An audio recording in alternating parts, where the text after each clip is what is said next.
Hello, everyone. This is Mr. Informal back with a new podcast. We are on the Mr. Informal 69 podcast, 69th edition of Mr. Informal podcast. Wow, 69. I like that number. Could be a lucky number, could be a bad number, depending on where you're from. But either way, if you know what I mean, it's a good number.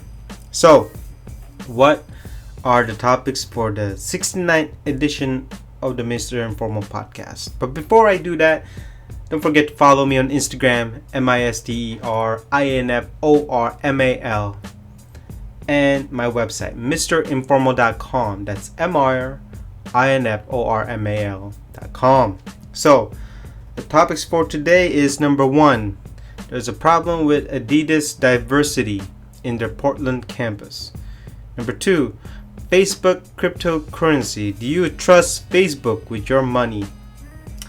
And maybe privacy too.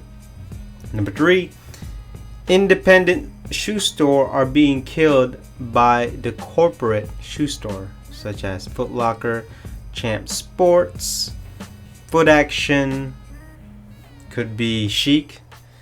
And then number 4 is there's a company in Japan that charges their employees $100 an hour to use the conference room. I'm going to tell you more about that. And so, let's go ahead and start the 69th edition of the Mr. Informal podcast. So, the New York Times ran a article on Adidas stating that there's a lack of diversity in their Portland campus. So the lack of diversity, quote unquote, of nearly 1,700 Adidas employees at the Portland campus, fewer than 0.5% identify as black. So, as you can tell, the brand's ambassadors are a lot of blacks, actually. I mean, we can go on and on about it. Not only that, they have Yeezys. Kanye is another brand ambassador. He's also a creative designer for the Yeezy line in Adidas. So, I'm trying to understand here. So, why is Adidas being hate or being blamed or getting a lot of bad attention on this? I'm trying to understand. Because I'm from Portland, and I'm not sure if you know, being in Portland, there's not a lot of blacks in Portland. It's just the truth. So for this piece to come out from the New York Times stating that 4.5% are only black in the 1,700 Portland campus. Well, I mean, have you any of you ever been to a Portland school? Have you ever been to a Portland supermarket? Even the suburbs. I'm trying to understand here. I mean, I still don't understand how they are being blamed for this. They could be blamed for something else, and I would talk about it. But for them to be blamed about only having 4.5% out of 1,700 being black, that's just ridiculous. I mean, can't we find, or can the New York Times find something about Adidas? How about sweatshops? How about factories that Adidas is doing backdoor deals that they're not supposed to do? Illegal backdoor deals. Why don't we focus on the bigger picture here? Not some stupid, yes, I'm saying stupid statistic here. And I dare any of the people in the New York Times go live in Portland and see how the reality is. Because I've lived in Portland. I don't live there anymore. But there's not a lot of blacks in Portland. It's just the truth. Now you're telling me that, they should hire more blacks. That's not the point. The point is that no matter if you are not qualified to actually do the job, doesn't matter what race you are, why should you get hired? Is it because because Adidas should be obligated to hire you because you are black? Well, then that's not fair to the other race. And why are we focusing on blacks anyways? Why are we focused on other race? I think this is just a ridiculous thing to find out. Me, if like I said, if New York Times want to find something about Adidas, how about do illegal factories overseas? How about the wages? How about sexual harassment? Come on, it's absolutely boggles my mind. These things are just being brought up, and for some reason, they don't even live to the place that Adidas is doing work on. Anyways, that's my thought on that. And so, the second topic for today is Facebook cryptocurrency has been unveiled, and it is called Libra. Yes, Libra. And so there's a lot of concerns about this cryptocurrency by Facebook. Obviously, users' data, transaction, and most of all is money. It's going to be available in the first half of 2020. Not only that, due to a lot of fines and also users breach that Facebook has gone through, they want to dispel any concern first by keeping its social media and payments data separate. It created a subsidiary called Calibra, which will build and maintain the digital wallet products, aka from Bloomberg Businessweek.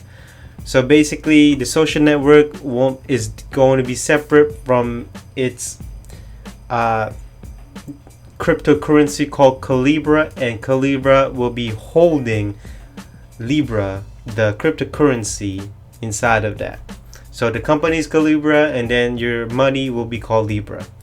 Not only that, Facebook has also collaborated with WhatsApp and Facebook Messenger to make it a wallet called Calibra Wallet, and you can use it in WhatsApp and Facebook Messenger. Not only that, they also join with more than 25 companies called with PayPal, Visa, Uber, and other companies to make use of Libra. Not only that, you won't need a bank account to use Libra. You can use PayPal or even a Visa card, whatever. So, certainly, I'm not a fan of this.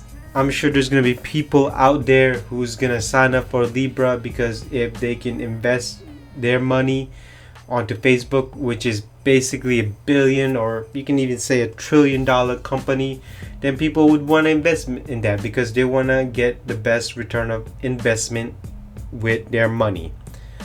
But why do I say no to this? Well, for one, it's Facebook. I don't trust Facebook. I don't trust Mark Zuckerberg. Number two, they will still not be secure. As you can tell, they've already had a lot of user data breach, and I don't expect Mark Zuckerberg to fix that at all. And then number three, most of all, this is money we're talking about. And again, I don't trust Facebook because if they are gonna handle money the way they're handling their social media, then it's pretty obvious they're not going to go well. It's not. Now, since Libra can be used as a digital wallet, then hey, use it as it may, such as Apple Pay and Samsung Pay, but that's different. You're basically using a Samsung Pay or Apple Pay, whatever you want to call it, to hold your credit cards and debit cards, and you can just tap it in on the cash register. Now, it's not going to come out until 2020. I'm sure they'll work things out, but until Facebook can prove to me that they are secure in the next few years, then I can trust them. But for now, there is no way that I'm investing in their cryptocurrency or even storing any of my money in their system or in the Libra. I mean,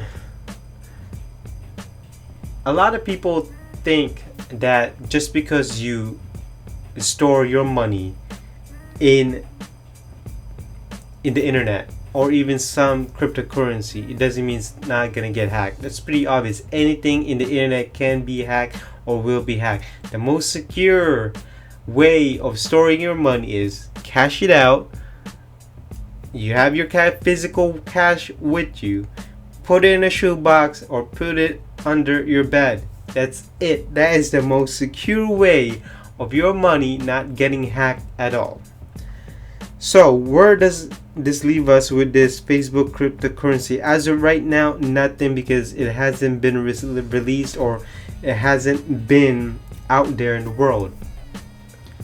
But let me ask you, do you trust Facebook with your money?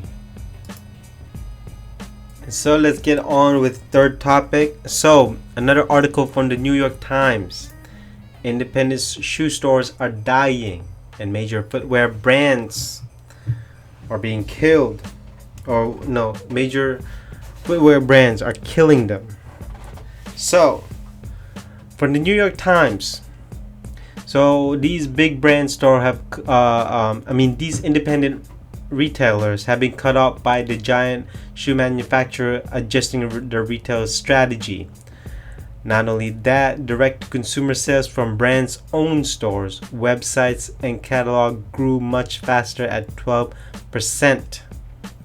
So, increasingly steering customers to their own websites such as Nike, Adidas, Skechers. Not only that, they have raised the minimums to these independent shoe stores, and these retailers cannot meet them. So there's 6,000 to 8,000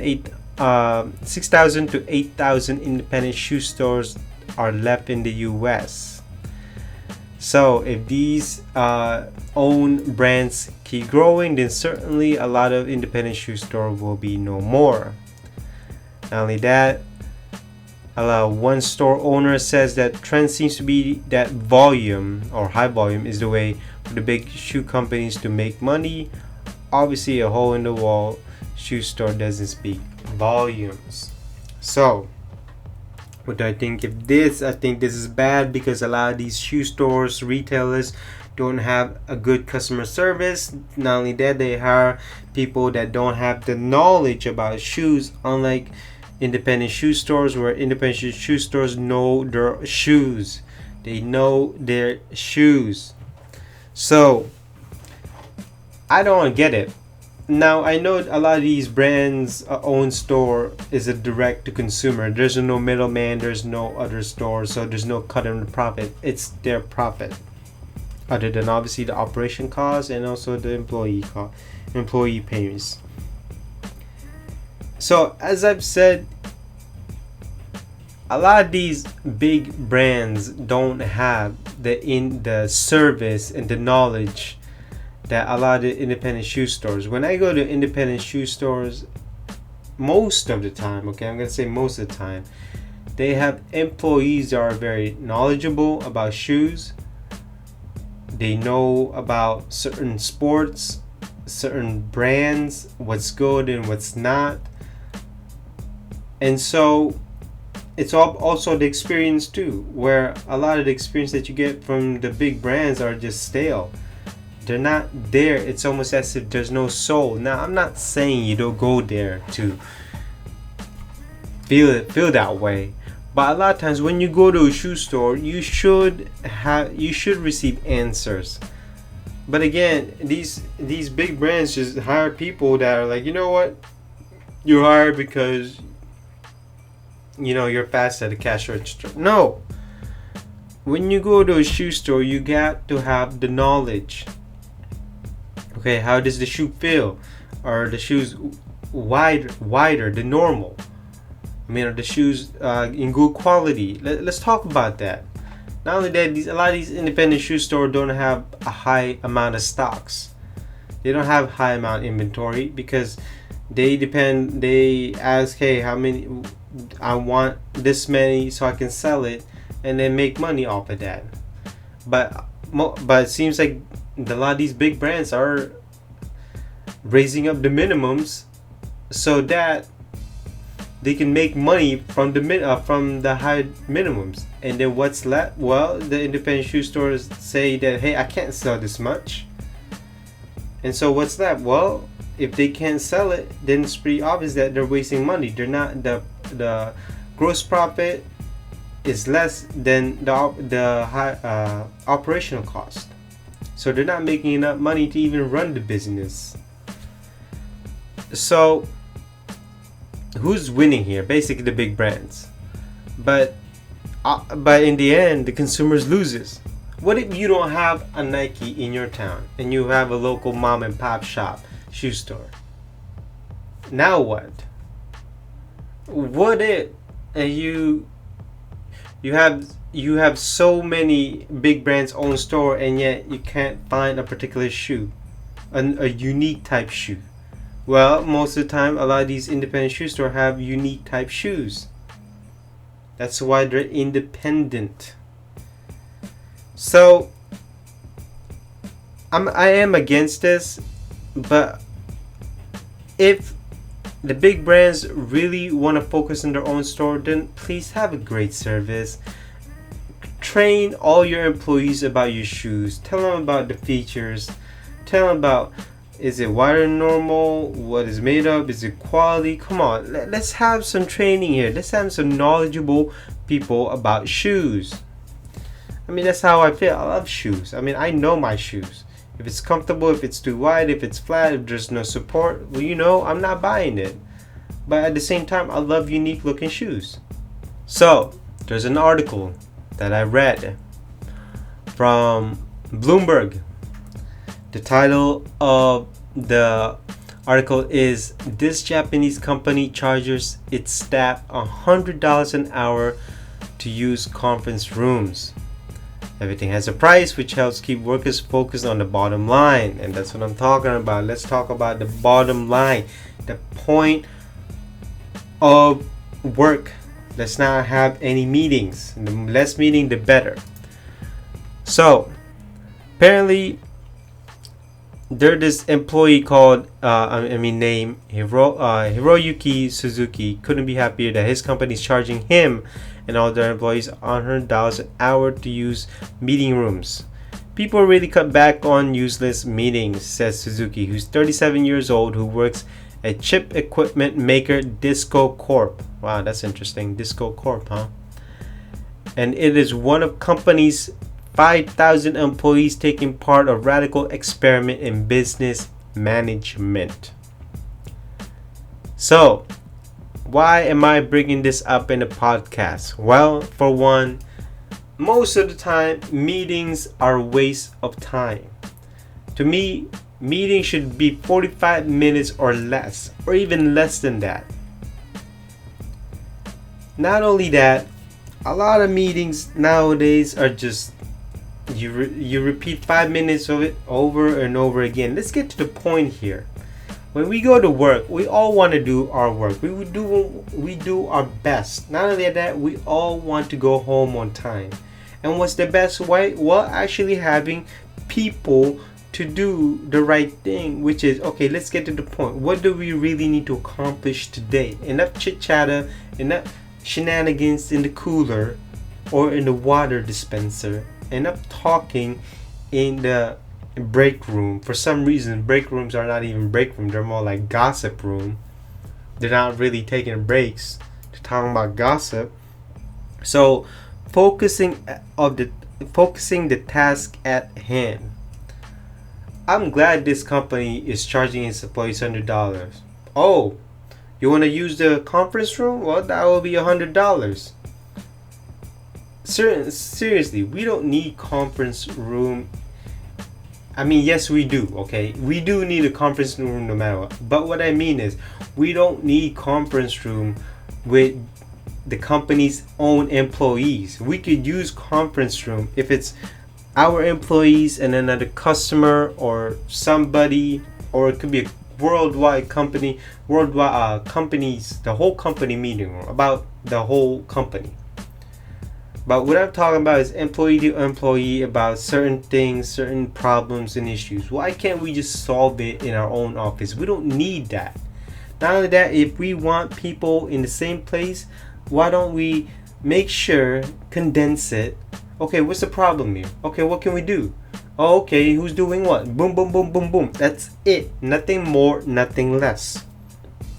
And maybe I'm not saying that we should charge American companies or the company should charge employees.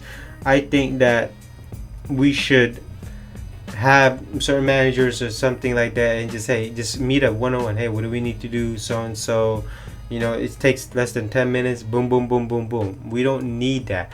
The smarter we work, the more efficient we can operate things in a company. And that's how I believe.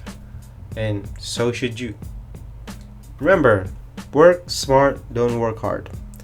And so that basically concludes this podcast, the 69th edition podcast of the Mr. Informal. Don't forget to add me on Instagram, MISTERINFORMAL, and my website, MRINFORMAL.com. And so I will see you in the next podcast. Bye-bye.